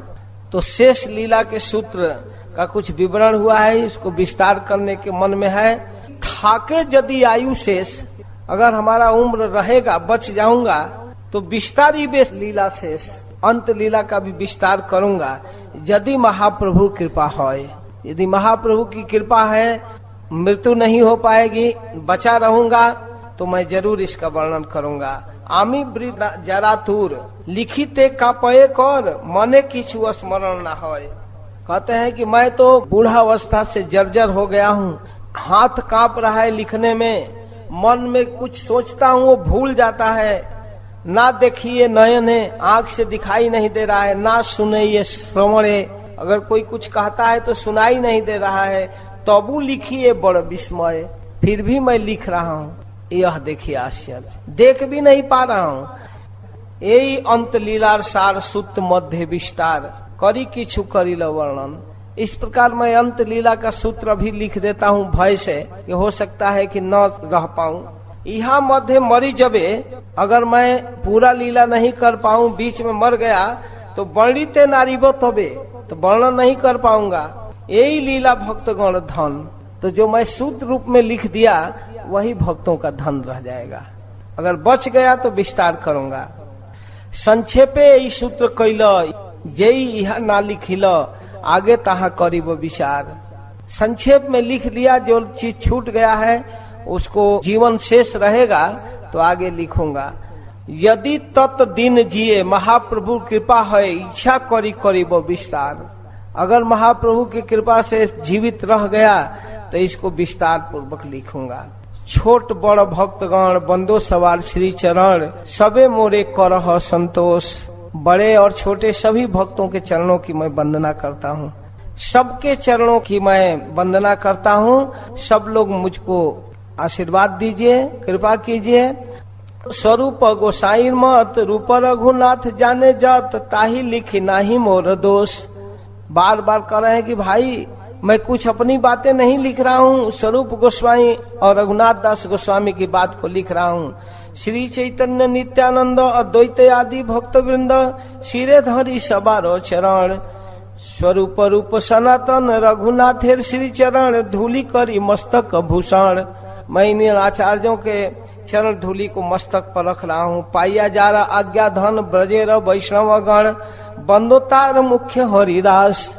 हरिदास पंडित के मुख्य रूप से मैं आभारी हूँ जिन्होंने मुझको इस पुनीत कार्य में लगाया। चैतन्य विलास सिंधु कल्लोलेर एक बिंदु, तारकड़ा कहे कृष्णदास। इस चैतन्य लीला सिंधु का लहराता हुआ लहरों में एक बिंदु, एक कण मैं आपके सामने लाया हूँ। यह है श्री कृष्ण चैतन्य चरितावली सिंधु का एक बिंदु, उसको मैं आपके साथ शेयर कर रहा हूँ। तो इस प्रकार भूमिका को इस रूप में जहाँ तहाँ जत्र तत्र अपने ग्रंथ में कृष्णदास कविराज गोस्वामी वर्णन करते हैं। और चैतन्य चरितामृत के प्रारंभ में आदि लीला के प्रथम परिच्छेद में मंगलाचरण किए हैं। तो मंगलाचरण में 14 श्लोक सूत्र रूप में वर्णन करते हैं, जो इस संपूर्ण ग्रंथ का स्तंभ स्वरूप है। इसी पर ये पूरा ग्रंथ टिका हुआ है। उस श्लोक का मात्र अनुवाद करके इस सत्र का कथा संपन्न किया जाएगा। से मंगलाचरण है त्रिविध प्रकार, वस्तु निर्देश आशीर्वाद नमस्कार। मंगलाचरण में अपने इष्ट को नमस्कार किया जाता है। इष्ट माने श्री भगवान, गुरु, वैष्णव वृंद को नमस्कार किया जाता है, उनसे शक्ति अर्जन किया जाता है। और जो बात कहनी है उसको संक्षेप में कहा जाता है, उसको वस्तु निर्देश कहते हैं। और फिर पाठकों के लिए या श्रोताओं के लिए शुभकामना, आशीर्वाद। तो 14 श्लोक में मंगलाचरण करते हैं। प्रथम 2 श्लोक इष्ट देव नमस्कार, सामान्य विशेष रूपे 2 तो प्रकार। प्रथम 2 श्लोक में इष्ट देव को नमस्कार करते हैं। 2 श्लोक में क्यों कर रहे हैं? तो एक में सामान्य रूप से नमस्कार करते हैं, दूसरे में विशेष रूप से, इसलिए 2 श्लोक करते हैं। तृतीय श्लोकेत करी वस्तु निर्देश, तीसरे श्लोक में वस्तु निर्देश कर रहे हैं। क्या कहना है इस ग्रंथ में उसका निर्देश कर रहे हैं। जहाँ होते है पर तत्व उद्देश्य, पर तत्व श्री चैतन्य महाप्रभु के यहाँ आने का क्या अभीष्ट है, क्या प्रयोजन है, इसको कहते हैं। और चतुर्थ श्लोकेते करी जगते आशीर्वाद, सर्वत्र मांगिए कृष्ण चैतन्य प्रसाद। चौथे श्लोक में सारे जगत के लोगों के लिए आशीर्वाद दे रहे हैं, शुभकामना कर रहे हैं। सबके लिए चैतन्य महाप्रभु की कृपा मांग रहे हैं, सबके लिए जो सुन रहे हैं। से श्लोक के कही बाह्य अवतार कारण, और उसी श्लोक में बाह्य अवतार का कारण भी प्रस्तुत किया गया है। आशीर्वाद और बाह्य अवतार का कारण। महाप्रभु के अवतार के 2 कारण है, एक मूल कारण, एक गौड़ कारण, एक अंतरंग कारण, एक बहिरंग कारण। तो बाह्य अवतार का क्या कारण है इसका वर्णन हुआ है चौथे श्लोक में। पंचम षष्ठ श्लोक के कही मूल प्रयोजन, 5वें और 6ठे श्लोक में महाप्रभु के अवतार का मूल प्रयोजन वर्णन हुआ है। ये 6 श्लोक के कही चैतन्य तत्व, यहाँ तक 1 से 6 तक चैतन्य महाप्रभु के तत्वों का घुमा फिरा कर वर्णन हुआ है। और 5 श्लोक के नित्यानंदेर महत्व। इसके बाद 7, 8, 9, 10, 11 ये 5 श्लोकों में नित्यानंद प्रभु के तत्व का निरूपण हुआ है। तो 6, 5, 11। और 2 श्लोक के अद्वैत तत्वाख्यान, और 2 श्लोक में अद्वैताचार्य का वर्णन हुआ है। तो 11, 2, 13, 12, 13। और एक श्लोक पंच तत्व व्याख्यान, और 1 श्लोक में पंच तत्व का वर्णन हुआ है। 5 का पंच तत्व का व्याख्यान हुआ है। 14 श्लोक। यही 14 श्लोक करी मंगलाचरण, कही मध्य कही सब वस्तु निरूपण। ये 14 श्लोक चैतन्य चरित्र के 14 पिलर हैं, इसी पर सारा बिल्डिंग टिका हुआ है। इस 14 श्लोक का अनुवाद। पहला श्लोक। वंदे गुरुनीश भक्तान ईश मीशावतारकान, तत्प्रकाशांश तत्शक्ति कृष्ण चैतन्य संज्ञकम। गुरुन ईश भक्तान ईशावतारकान, तत्प्रकाशान तत्शक्ति च ईशम कृष्ण चैतन्य संज्ञकम वंदे। अन्वय है। गुरुन मतलब गुरुओं को। गुरुन एक गुरु की बात नहीं कर रहे हैं, बहुत से अपने जीवन में गुरु हैं। सारे गुरुओं को नमस्कार। फिर ईश भक्तान, भगवान के भक्तों को, ईशावतार कान, भगवान के अवतारों को, बहुत सारे अवतार हैं, अवतारों को, तत्प्रकाशन उनके प्रकाशों को, और तत्शक्ति उनके शक्तियों को, एवं श्री कृष्ण चैतन्य नामक ईश्वर को मैं वंदना करता हूँ। इसका अनुवाद करते हैं। गुरु की कैसे अनुवाद कर रहे हैं? श्री रूप सनातन भट्ट रघुनाथ, श्री जीव गोपाल भट्ट दास रघुनाथ, ये छ गुरु शिक्षा गुरु जे अमार, ता सवार पाद पद में कोटि नमस्कार। गुरु है ना, बहुत से गुरु हैं। श्री रूप गोस्वामी, श्री सनातन गोस्वामी, श्री रघुनाथ भट्ट गोस्वामी, श्री जीव गोस्वामी, श्री गोपाल भट्ट गोस्वामी और श्री रघुनाथ दास गोस्वामी, ये 6 गुरु मेरे शिक्षा गुरु हैं। मैं इनके चरणों में कोटि कोटि नमस्कार कर रहा हूँ। ईश भक्तान, भगवान के भक्तों को, तो भगवानेर भक्त जत शिरवास प्रधान, ता सवार पाद पद में सहस्त्र प्रणाम। शिरवास आदि भक्त वृंद कहते हैं ना, श्री कृष्ण चैतन्य प्रभु नित्यानंद, श्री अद्वैत गदाधर, शिरवास आदि गौर भक्त वृंद। तो शिरवास आदि माने जितने भक्त हैं चैतन्य महाप्रभु के, उस भक्त रूप में शिरवास आदि हैं। आदि माने प्रारंभ। ईशावतार कान का मतलब है भगवत अवतारों का। अद्वैताचार्य प्रभु अंश अवतार, तार पाद पद में कोटि प्रणति हमार।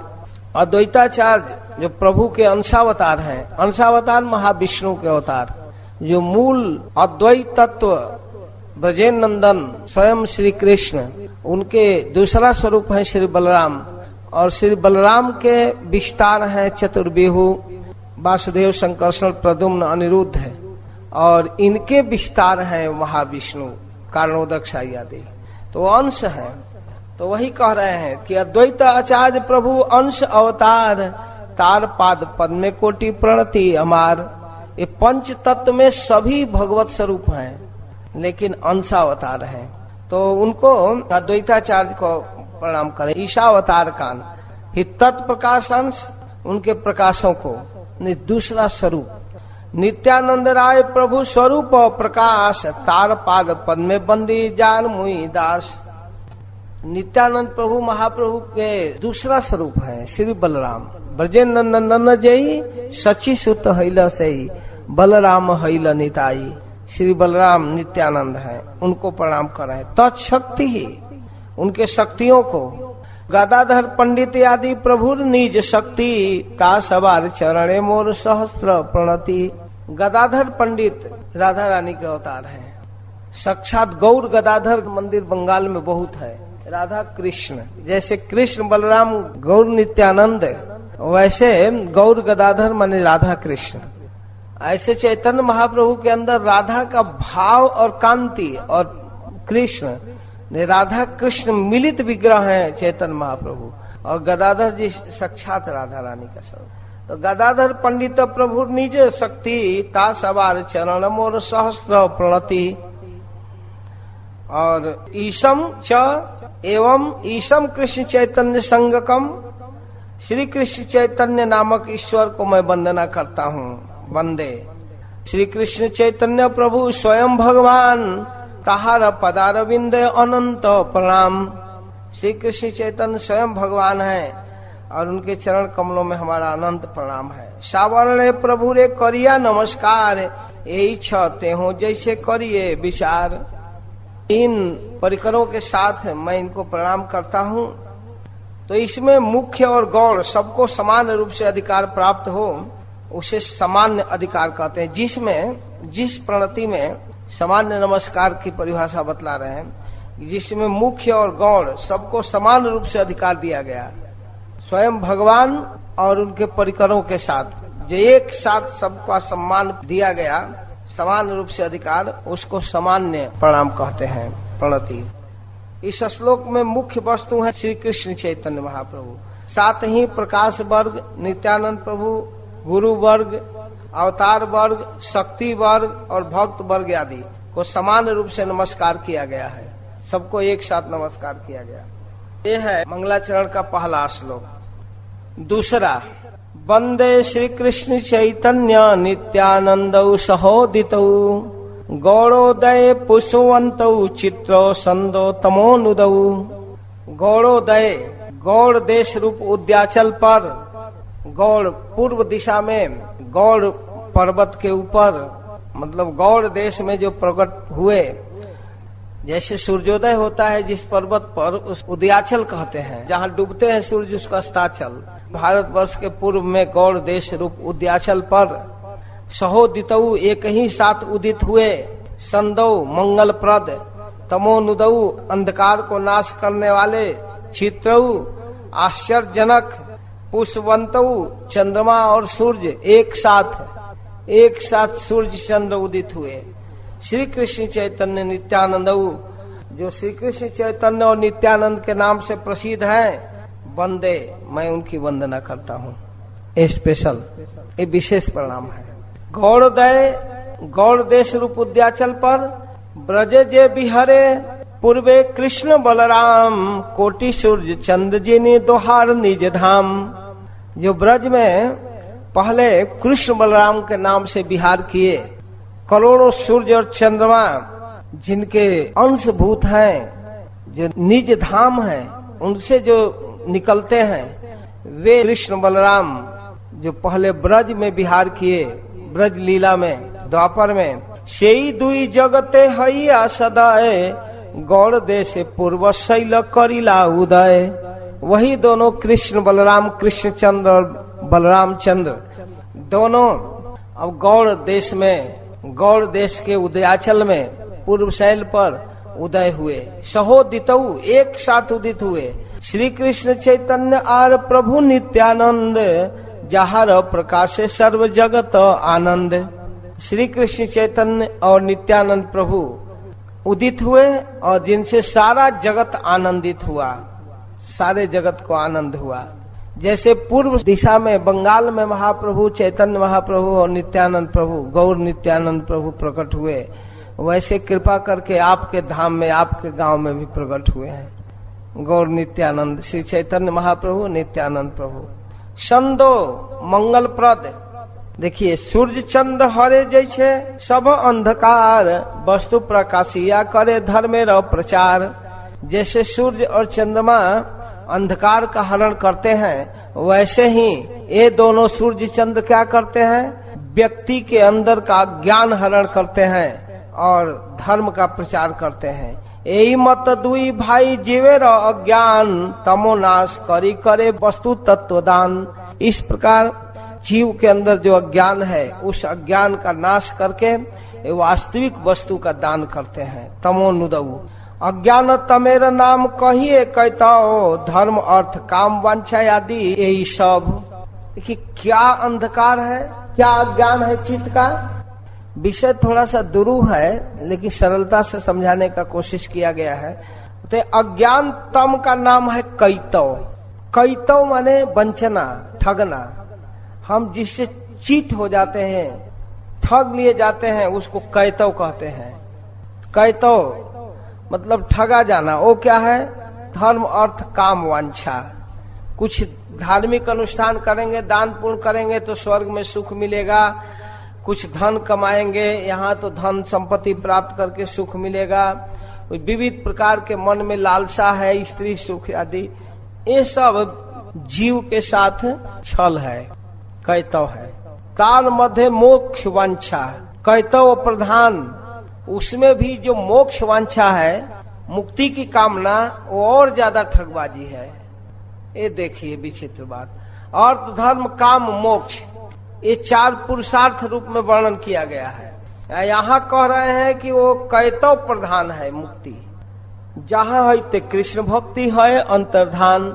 जिस मुक्ति की कामना से कृष्ण भक्ति विलुप्त हो जाती है, दिखती ही नहीं। कृष्ण भक्ति बाधक जत शुभाशुभ कर्म से ही सब जीवेरा अज्ञान तमो धर्म। क्या निर्मल भास्कर की तरह चैतन्य चरितामृत प्रकाशित कर रहा है। कृष्ण भक्ति बाधक, कृष्ण भक्ति को प्राप्त करने में जो भी बाधाएं हैं, जत शुभाशुभ कर्म, जितने शुभ और अशुभ कर्म है, से ही एक जीवेर अज्ञान तमोधर्म। एक जीव के लिए वो अज्ञान है और वो तमोधर्म है। इसलिए इस तमोनुदऊ, इस अंधकार को नाश करने के लिए आए। चित्र आश्चर्यजनक, एक भागवत बड़ भागवत शास्त्र, आर भागवत भक्त भक्ति रस पात्र। दो तरह से भागवत होते हैं। एक भागवत जो शास्त्र के रूप में है, भगवान के विषय में बताता है। एक भागवत भक्त लोग होते हैं जो भगवान के विषय में बताते हैं। तो एक भागवत बड़ भागवत शास्त्र, आर भागवत भक्त भक्ति रस पात्र। दुई भागवत द्वारा दिया भक्ति रस, आ ताहार हृदय तारे प्रेम है वश। तो इन दो भागवतों के द्वारा भक्ति का रस देते हैं दोनों। और जिसके अंदर ये भागवत रूप भक्ति प्राप्त होता है, वह उसके हृदय में भगवान आ जाते हैं, उसके प्रेम के बस हो जाते हैं। एक अद्भुत समकाले दोहार प्रकाश, आर अद्भुत चित गुहार तमह करे नाश। एक तो अद्भुत है कि दोनों एक साथ प्रकाशित होते हैं, और दूसरा अद्भुत चीज है कि उसके हृदय के अंधकार को नाश कर देते हैं। पुष्पवंतो, पुष्पवंतो माने सूर्य चंद्रमा के समान। यही सूर्य चंद्र दुई परम सदय, जगते भाग्य गौड़े करिला उदय। ये दोनों चंद्र सूर्य एक साथ प्रकट हुए। श्री कृष्ण चैतन्य नित्यानंद वंदे। श्री कृष्ण चैतन्य और नित्यानंद की मैं वंदना करता हूँ। सेई दुई प्रभुर करी चरण बंदन, जहाँ होते विघ्नाश अभीष्ट पुराण। तो इस प्रकार इन दोनों को, श्री कृष्ण चैतन्य महाप्रभु और नित्यानंद प्रभु की मैं वंदना करता हूँ, जिनसे सारा विघ्न का नाश हो जाता है और हमारी अभीष्ट कृष्ण प्रेम प्राप्त हो जाता है।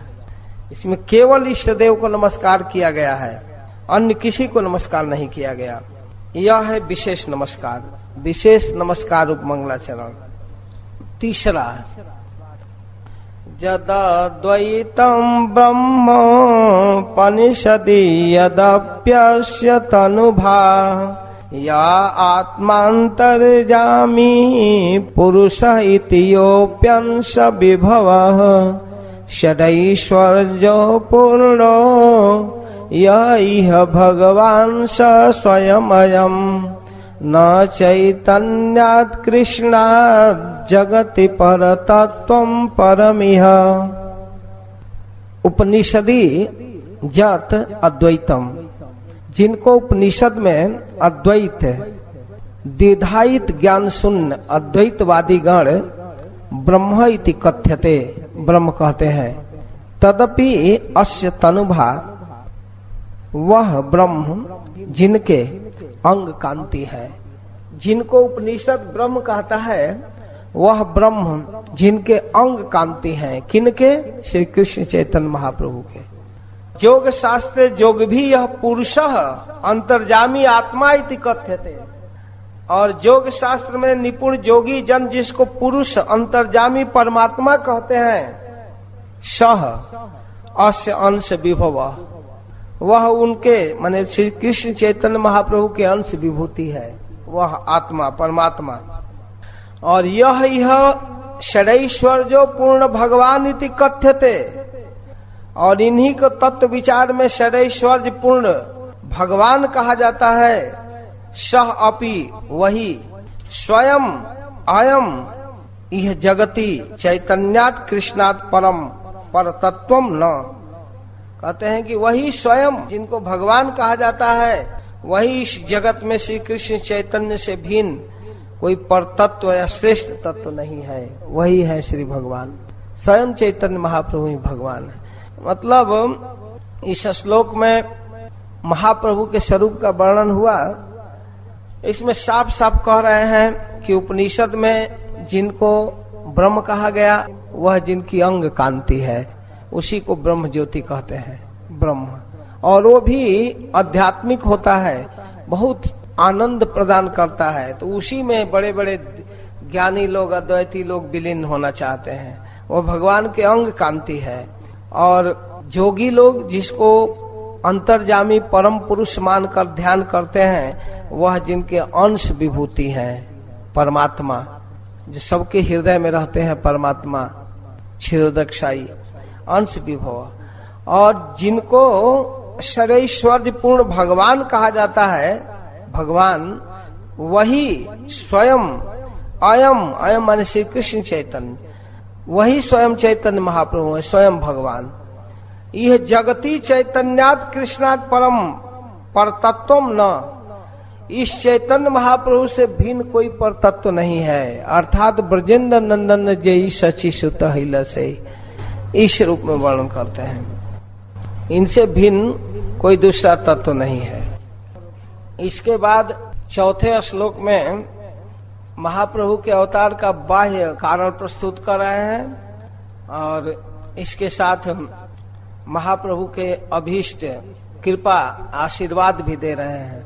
अनर्पित चरिम चिरात करुणयावतीर्ण कलौ समर्पयितुम उन्नतो जलरसाम स्वभक्ति श्रियम हरि पुरट सुंदर द्युति कदम्ब संदीपितः सदा हृदय कंदरे स्फुरतु शचिनंदन।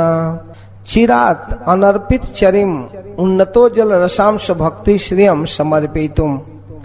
चिरात का अर्थ है बहुत काल से, चिर काल से। अनर्पित चरिम पहले जो नहीं अर्पित किया गया, किसी को नहीं दिया गया। उन्नतो ज्वल रसाम, वह उन्नत एवं उज्ज्वल रसमयी।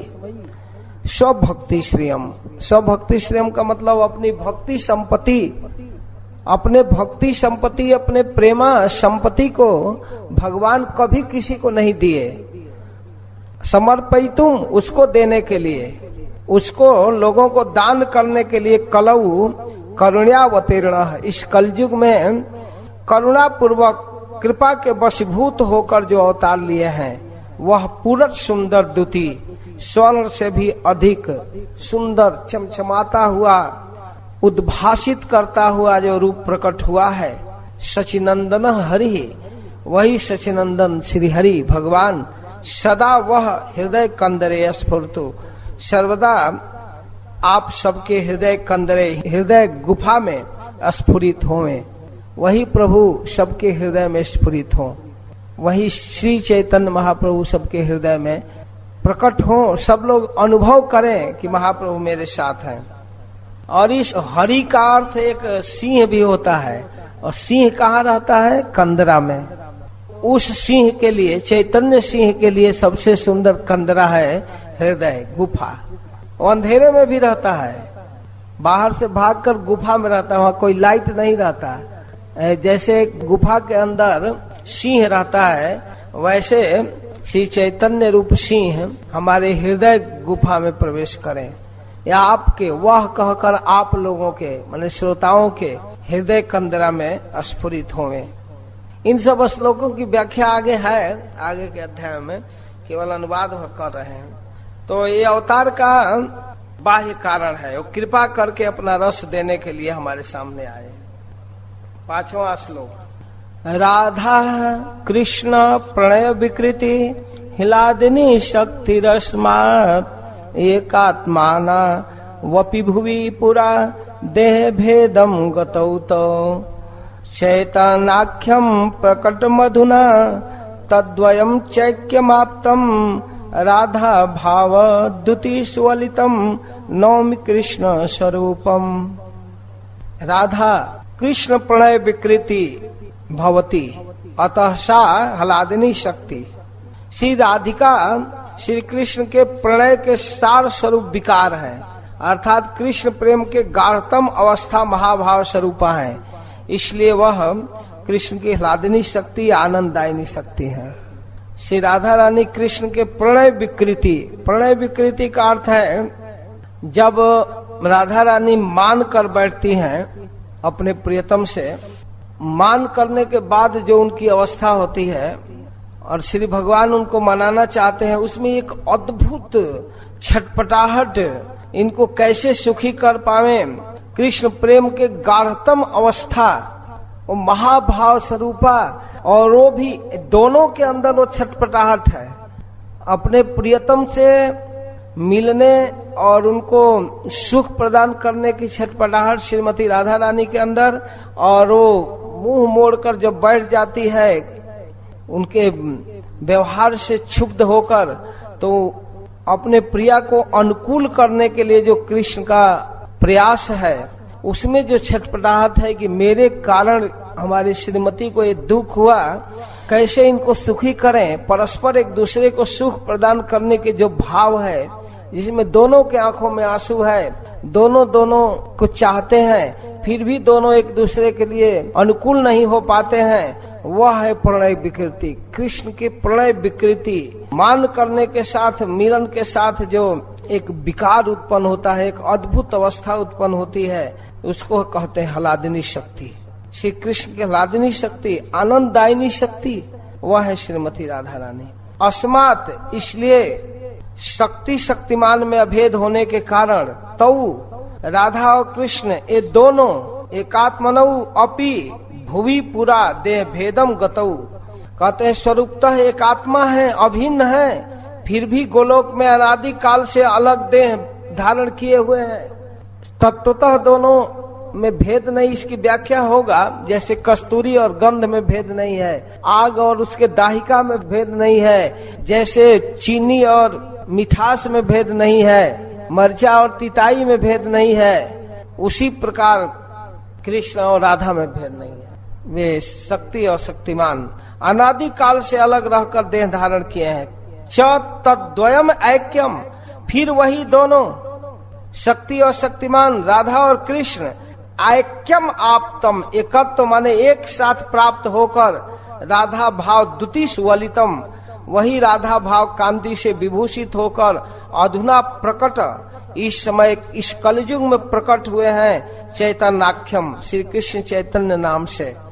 श्री कृष्ण स्वरूपम नौमी, ऐसे कृष्ण स्वरूप को हम नमस्कार करते हैं। वह स्वयं श्री कृष्ण है और श्रीमती राधा रानी है, दोनों का मिलित श्री विग्रह है।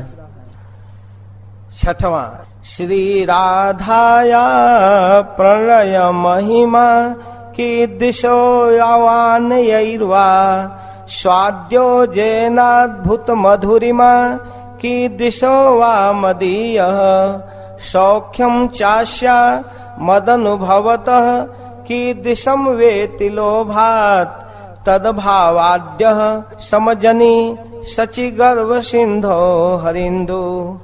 श्री राधया प्रणय महिमा की दिशा, श्री राधा के प्रेम महिमा कैसी है, यह भगवान के हृदय में एक जिज्ञासा हो रही है। राधा का प्रेम महात्म कितना है, की दिशा वा अथवा हम नहीं जानते हैं कि कितनी है, कैसी है, एक जिज्ञासा है।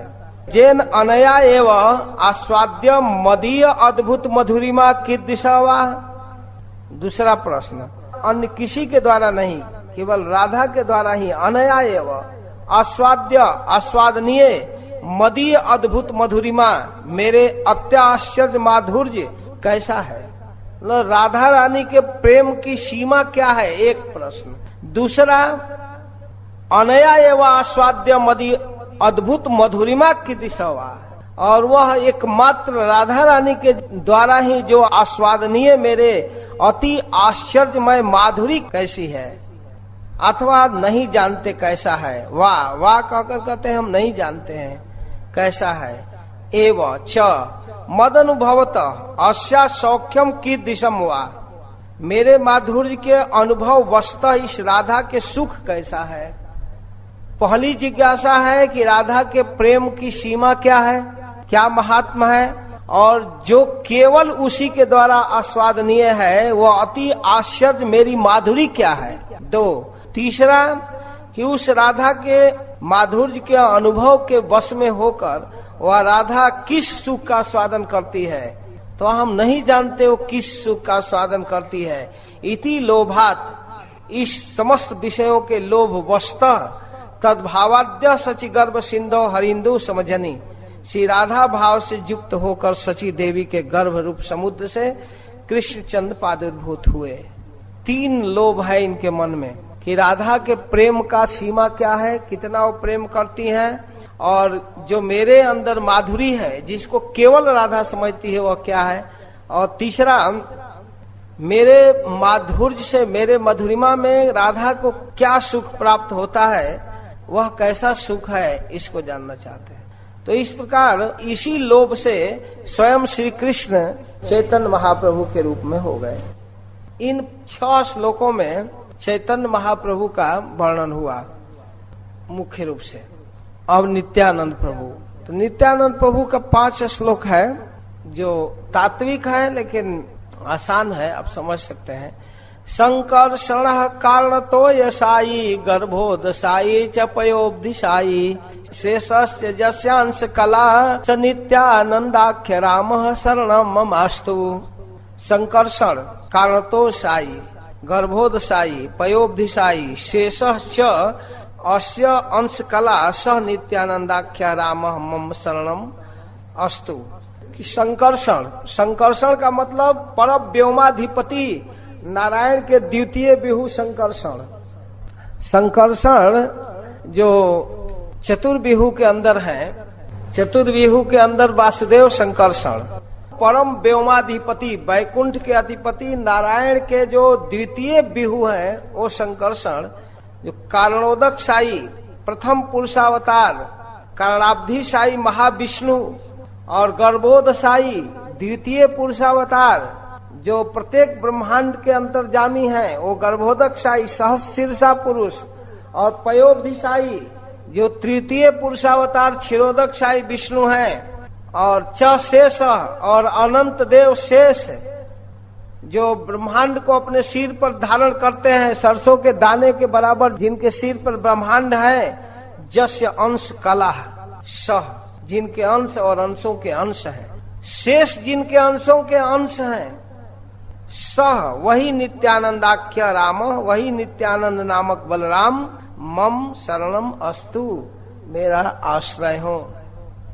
मतलब समझे, श्री बलराम के भगवान के दूसरा स्वरूप, भगवान के प्रकाश, ब्रजेन नंदन स्वयं श्री कृष्ण के प्रकाश हैं श्री बलराम, और श्री बलराम के विस्तार है चतुर्विहू वासुदेव संकर्षण प्रद्युम्न अनिरुद्ध, और उस चतुर्विहू में जो परम व्योमाधिपति संकर्षण है, वासुदेव के बाद संकर्षण, वह संकर्षण, और उस संकर्षण के अंश है कारणोदक साई जो कारण समुद्र में शयन करते हैं और जगत सृष्टि की कल्पना करते हैं, और एक एक ब्रह्मांड की सृष्टि उनके संकल्प से होता है। वह प्रथम पुरुषावतार, और फिर प्रत्येक ब्रह्मांड में एक विष्णु के रूप में जो शयन करते हैं, जिनके नाभि से कमल निकलता है, ब्रह्मा की सृष्टि होती, वो है गर्भोदक साई, उनके अंश। और फिर प्रत्येक ब्रह्मांड में जो क्षीर समुद्र में शयन करते हैं, क्षीरोदक साई, और इसके साथ समस्त जगत के नष्ट होने के बाद भी जो एकमात्र वस्तु बचे रहते हैं उनको शेष कहते हैं। शेष ये सब जिनके अंश के अंश हैं वो है श्री नित्यानंद बलराम। मतलब ब्रजेन नंदन के बाद दूसरा स्वरूप जो बलराम है वो है नित्यानंद। संकर्षण नहीं, बलराम। संकर्षण भी जिनके अंश हैं, कारणोदक साई भी जिनके अंश हैं, गर्भोदक साई भी जिनके अंश हैं, क्षीरोदक साई जिनके अंश हैं, और शेष जिनके अंश अंशांश हैं, वो है बलराम नित्यानंद। मैं उनका शरण लेता हूँ। अब इसी की व्याख्या करेंगे, सूत्र रूप में वर्णन कर दिए 4 श्लोक फिर इसी पर। मायातीते व्यापी वैकुंठ लोके पूर्णैश्वर्यो श्री चतुर्विहु मध्य रूपम जस्योद्भाति संकर्षणाख्यम तम श्री नित्यानंद रामम प्रपद्ये। मायातीते, इस प्राकृत जगत में नहीं, इस मायातीत प्राकृत जगत से ऊपर पर व्योम वैकुंठ में जो पूर्णैश्वर्य सदैश्वर्य परिपूर्ण व्यापी वैकुंठ लोके, सर्वव्यापक श्री वैकुंठ लोक में चतुर्विहु मध्य, चतुर्विहु वासुदेव संकर्षण प्रद्युम्न अनिरुद्ध के बीच, जस्य जिनका संकर्षणाख्यम संकर्षण नामक रूपम उद्भाति प्रकाशित होता है। उस चतुर्विहु के मध्य में भी जो संकर्षण रूप से जाने जाते हैं, तम नित्यानंद रामम प्रपद्ये, उस नित्यानंद नामक बलराम के मैं आश्रय ग्रहण करता हूँ। चतुर्विहू के मध्य में वो संकर्षण है। पहला वर्णन बलराम का हुआ, दूसरा वर्णन चतुर्विहू के अंदर संकर्षण का हुआ। वही है नित्यानंद राम, हम उनका शरण लेते हैं। और अब 9वां, माया भरता जांड संघात श्रयांगा शेते साक्षात कारणाबोधि मध्य जैसे कांस श्री पुमान आदि देव तम श्री नित्यानंद रामम प्रपद्ये। अजांड संगात श्रयांग साक्षात माया भरता कारणोब्धि मध्य शेते, जिनका अंग ब्रह्मांडों के आश्रय है, जो माया के साक्षात अधीश्वर हैं, जो कारण समुद्र में शयन करते हैं, कारणोपधिशाई असौ आदि देव, वही आदि देव, श्री पुमान वही आदि पुरुष, जस्य जिनके नित्यानंद के एक अंश विशेष हैं, तम उन नित्यानंद रामम प्रपद्ये, मैं उस नित्यानंद राम को प्रणाम करता। पहला श्लोक की ही व्याख्या है सब, और कुछ नहीं है। जो 7वां श्लोक में कहा गया उसी श्लोक की व्याख्या है। जो कारण समुद्र में शयन करते हैं और शयन करके माया पर दृष्टिपात करते हैं। कौन माया पर दृष्टिपात करता है? कृष्ण ब्रजेंद्र नंदन नहीं, चतुर्विहू के मध्य वासुदेव संकर्षण नहीं, बलराम नहीं, कारणोदक साई। कारणोदक साई सोई हुई माया को देखते हैं। जब माया इस सृष्टि को बंद करके पोस्टपोन्ड हो जाती है, सारा दुकान समेट कर बंद कर देती है सृष्टि, सत्व रज तम बराबर मात्रा में होकर एकदम विश्राम करती है, उस समय इस प्रकृति को क्या कहते हैं? प्रधान। तो प्रधान रूप में जब शयन करती है तो उस प्रधान रूप में प्रकृति के ऊपर भगवान कारणोदक साई दृष्टिपात करते हैं। जैसे सोई हुई अपनी प्रिया को कोई पति जगावे और जगाकर गर्भाधान करे, वैसे भगवान सोई हुई प्रकृति को हाथ लगाकर नहीं जगाते, देखते हैं, और देखते ही वो जग जाती है।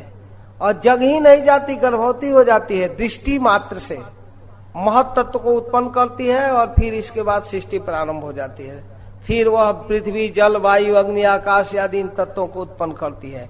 तो ये जो सृष्टि के मूल कारण कारणोदक साई है, वह भी जिनके अंश मात्र है, एकांश, मूल नित्यानंद नहीं, नित्यानंद के जो अंश हैं, तम नित्यानंद रामम प्रपद्ये, उस नित्यानंद नामक बलराम का मैं आश्रय ग्रहण करता हूँ। 10वां, अब देखिए गर्भोदक साई का वर्णन होता है, उन्हीं के अंश है। जस्यान सांसह श्रील गर्भोदसाई जन्नाभ्याब्जम लोक संघात नालम लोक सष्टु सूतिका धाम धातु तम श्री नित्यानंद रामम प्रपद्ये। लोक संघात नालम, चतुर्दश भुवनात्मक लोकों के नाल आश्रय के समान, यह नाभ्यब्जम, जिनके नाभि कमल से लोक सृष्टु धातु सूतिका धाम, जो लोक सृष्टा ब्रह्मा के जन्म स्थान है। सूतिका गृह कहते हैं जहाँ बच्चा जन्म लेता है, सूतक लगता है, और उस घर में जहाँ वो माँ रहती है बच्चे को जन्म ले, उसको सूतिका गृह कहते हैं। और सूतिका धाम जहाँ ब्रह्मा का जन्म होता है, वो क्या है? भगवान के नाभि से निकला हुआ कमल। तो जो चतुर्दश भुवनात्मक कमल को उत्पन्न करते हैं, जिनके नाभि से कमल निकलता है, उनको सिर्फ गर्भोदक साई, वो द्वितीय पुरुष गर्भोदक साई हैं, जिनके अंशांश, जिनके अंश के अंश हैं, तम नित्यानंद रामम प्रपद्ये, उस नित्यानंद राम नामक बलराम का हम आश्रय लेते हैं। अब 11वां 5वां श्लोक, जस्यान सांसान सह परमात्मा खिलानाम पोष्टा विष्णु भाति दुग्धा विषाई छोड़ी भरता जत कला सोप्यनंत तम श्री नित्यानंद रामम प्रपद्ये। कह रहे हैं कि समष्टि व्यष्टि जीव के अखिला नाम, यानी छोटा बड़ा सब परात्मा परमात्मा पोष्टा पालन करता, दुग्धा दिशाई क्षीरोदक साई दूध के समुद्र में जो रहते हैं, जस्य जिनके अंशांशांश, अंश के अंश है कारणोदक साई, अंशांश है गर्भोदक साई, अंशांशांश है क्षीरोदक साई, उनके अंश के अंश। तीसरा जिनके अंश के रूप में भांति जो विराजित है, छोड़ी भरता मस्तक पर जो पृथ्वी को धारण करते हैं, स अनंतापि वह अनंत देव, जत कला जिनके कला है, तब नित्यानंद रामम प्रपद्ये, उस नित्यानंद राम का हम शरण लेते हैं। मतलब बलराम जी ही जगत के सृष्टा हैं। जब बलराम जी अपने ब्रज लीला में ताल वन के अंदर गए और धेनुक को उठा करके जब बाएं हाथ से दोनों पैर को और पूंछ को पकड़कर घुमाए और घुमाकर ताड़ के पेड़ पर मारे, तो जानते हैं क्या हुआ? झंझावात आ गया। एक पेड़ के बाद दूसरा, दूसरा से तीसरा, तीसरा से चौथा, चौथा से पांचवा, पांचवा से छठवां, सातवां, आठवां, सारा ताल वन में हाहाकार मच गया, आंधी तूफान आ गया। परीक्षित महाराज एकदम हक्का बक्का हो गए, ऐसे कैसे हो गया? तब कहते न तच्चित्रम, आश्चर्य मत करो, आश्चर्य मत करो। सुखदेव गोस्वामी कहते हैं ये सारा विश्व जिनसे वो तब प्रोत है, सारी दृष्टि जिनके संकल्प से होती है, वह है श्री बलराम। उनके कोशिश से झंझावात आ गया, इसमें क्या आश्चर्य है? एक सेकंड में प्रलय हो जाएगा। सारे जगत में सब रूप से बलराम ही है। इस प्रकार से नित्यानंद प्रभु की वर्णन कर रहे हैं। अब 2 श्लोक में अद्वैत तत्व। महाविष्णु जगत कर्ता माया सृजत्यदः तस्यावतार एवायम अद्वैताचार्य ईश्वर। जगत कर्ता, जगत के सृष्टिकर्ता कारणोदक साई, यह जो महाविष्णु माया अदह, माया द्वारा इस ब्रह्मांड की सृष्टि करते हैं, अस्य उन्हीं के अवतार अयम ईश्वर अद्वैताचार्य, वही कारणोदक साई ही अद्वैताचार्य है। नित्यानंद राम की महिमा में कारणोदक साई को अंश बताया गया और वही महाविष्णु कारणोदक साई अद्वैताचार्य है, महाविष्णु।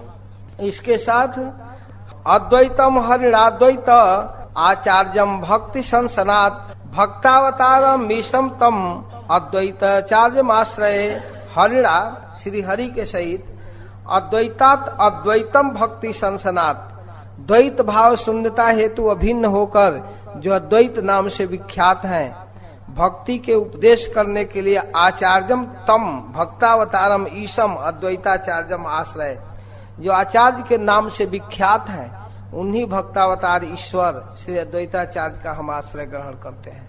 वही अद्वैताचार्य कारणोदक साई महाविष्णु यहाँ भक्त के रूप में आए हैं और भक्ति का प्रवचन करने के लिए श्रीमद् भागवतम और भगवत गीता आदि भक्ति ग्रंथों का जो उपदेश करते हैं, प्रवर्तन करते हैं, प्रचार करते हैं, आचार्य के रूप में आए हैं, हम उनका आश्रय लेते हैं। वही भक्त के रूप में अवतार लिए हैं। भक्तावतारम ईशम, ईश्वर होते हुए भी भक्त के रूप में आए हैं और आचार्य के रूप में आचरण करके भक्ति को जगत में स्थापित करते हैं। उन अद्वैताचार्य का हम आश्रय ग्रहण करते हैं। अद्वैत तत्व का वर्णन। अब पंच तत्व 14वां अंतिम श्लोक। पंच तत्वात्मकम कृष्णम भक्त रूप स्वरूपकम भक्तावतारम भक्ताख्यम नमामि भक्त शक्तिकम। भक्त रूप मतलब स्वयं चैतन्य महाप्रभु, भक्त स्वरूप मतलब नित्यानंद प्रभु, भक्तावतारम भक्तावतार श्री अद्वैताचार्य, भक्ताख्यम भक्तों का नायक श्रीवास आदि, एवं भक्त शक्तिकम भक्त शक्ति श्री गदाधर आदि। पंच तत्वात्मकम कृष्ण को मतलब कृष्ण चैतन्य को मैं नमस्कार करता हूँ। ये 5 रूप में भगवान आए और दशरथ जी के यहाँ 4 रूप में, राम लक्ष्मण भरत शत्रुघ्न, ये चारों भगवान हैं। और यहाँ श्री चैतन्य महाप्रभु, नित्यानंद प्रभु, अद्वैताचार्य, श्रीवास और गदाधर, ये पंच तत्वात्मकम कृष्णम भक्त रूप स्वरूपकम भक्तावतारम भक्ताख्यम नमामि भक्त शक्तिकम। तो इस रूप में 14 श्लोकों में मंगलाचरण हुआ। अभी इन श्लोकों की व्याख्या अगले सत्र में की जाएगी। ठीक है। इसके साथ चैतन्य महाप्रभु के अवतार, बाह्य अवतार, मूल्य अवतार और साथ ही उनके अवतार किस रूप में हुआ, किस रूप में बाल लीला किए, नवदीप लीला का वर्णन किया जाएगा। ठीक है। हरे कृष्ण। जय श्रील प्रभुपाद, जय श्री गौर नित्यानंद, जय श्री श्री राधा गोकुलानंद। हरे कृष्णा। जय श्री राधे।